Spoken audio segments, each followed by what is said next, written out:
الحمدللہ والصلاة والسلام علی رسولہ الکریم اما بعد فاعوذ باللہ من الشیطان الرجیم بسم اللہ الرحمن الرحیم قل هو اللہ احد اللہ الصمد لم یلد ولم یولد ولم یکن لہ کفوا احد۔ عزیزان گرامی، تاریخ اسلامی جو ہے اس میں اللہ رب العزت میں انبیاء کے بعد طرح طرح کے مجددین کو کھڑا کیا، اور اس سے آپ مطالعہ کریں گے تو تاریخ اسلام بے شمار لوگوں کے آپ کو نام ملیں گے۔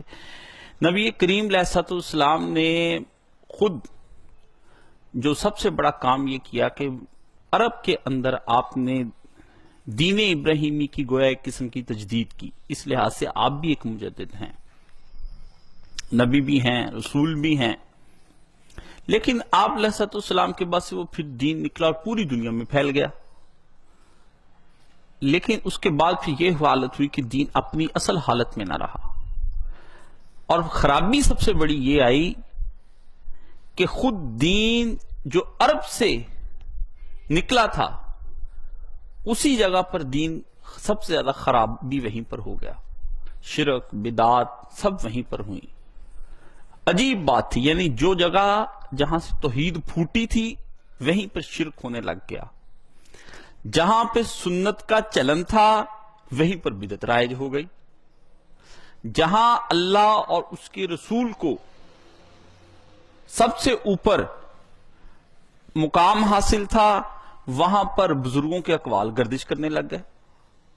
نتیجہ اس کا یہ ہوا کہ عرب جس جاہلیت سے نکلے تھے اسی جاہلیت میں واپس چلے گئے۔ مسلم حکومتوں نے کوئی کام ڈھنگ کا نہیں کیا۔ میں آپ کو سچی بات کہوں، ان کے آپ کو نظر آئیں گے تو قلعے، مقبرے، ان کی عیش گاہیں، ان کی رصد گاہیں، جی انہوں نے ایک نجوم کا رصد گاہ بنا دی تھی۔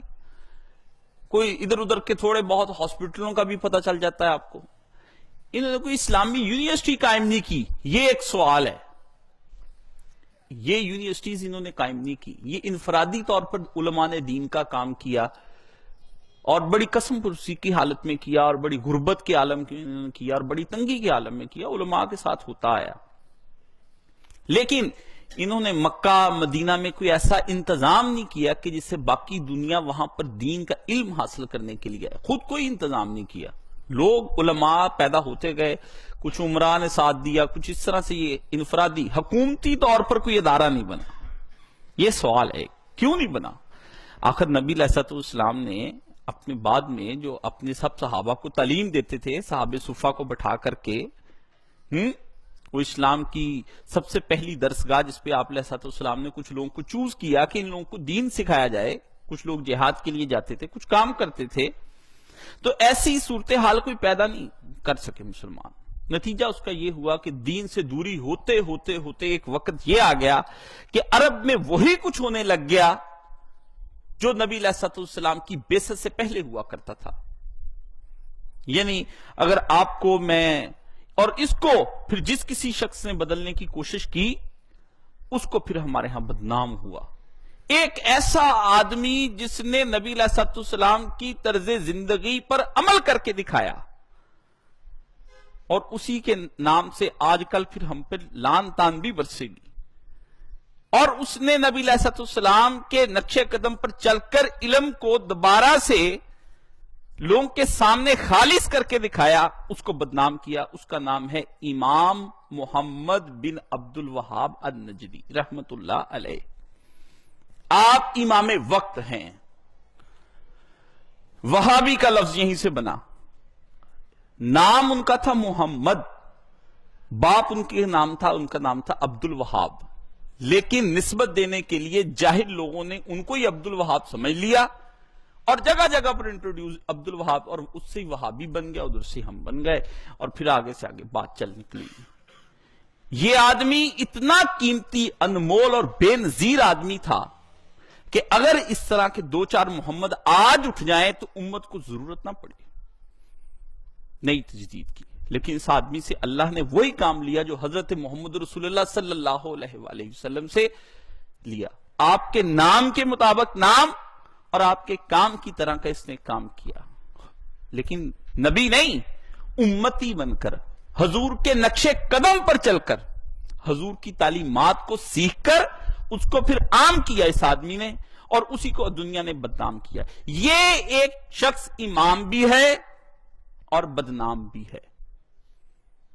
یہ شخص مظلوم بھی ہے اور مصلح بھی ہے، یعنی ریفارمر بھی ہے اور مظلوم بھی ہے. ظلم بھی اس پر تاریخ نے جو ڈھا سکی اور جو آج تک ڈھا رہی.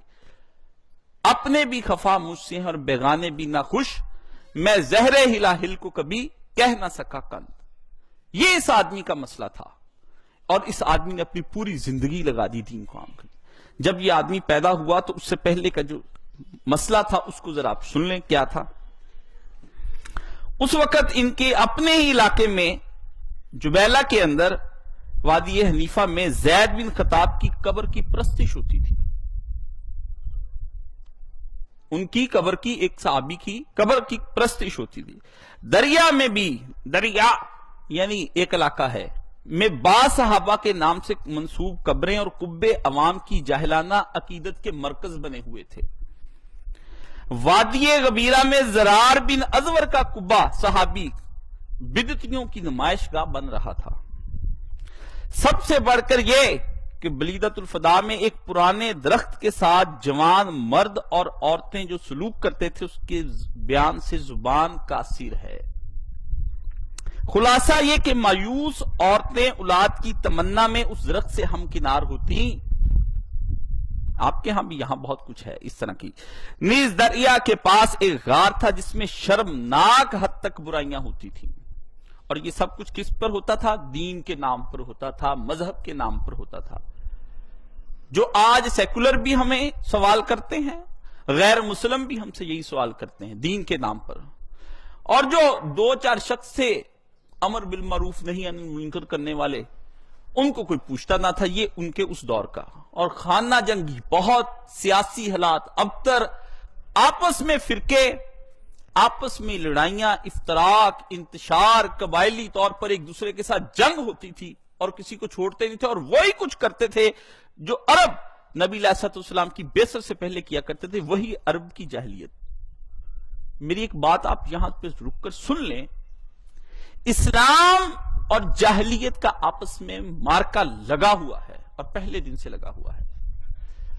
کبھی تو اسلام بڑھ کر آخر تک چلا جاتا ہے، اور کبھی پھر وہاں سے جاہلیت پورا زور دکھا کر اسلام کو کارنر کرنے کی کوشش کرتا ہے. آپ اس میں تعجب نہ کیا کریں. یہ مارکا حق و باطل ہے، یہ خیر و شر کا مارکا ہے.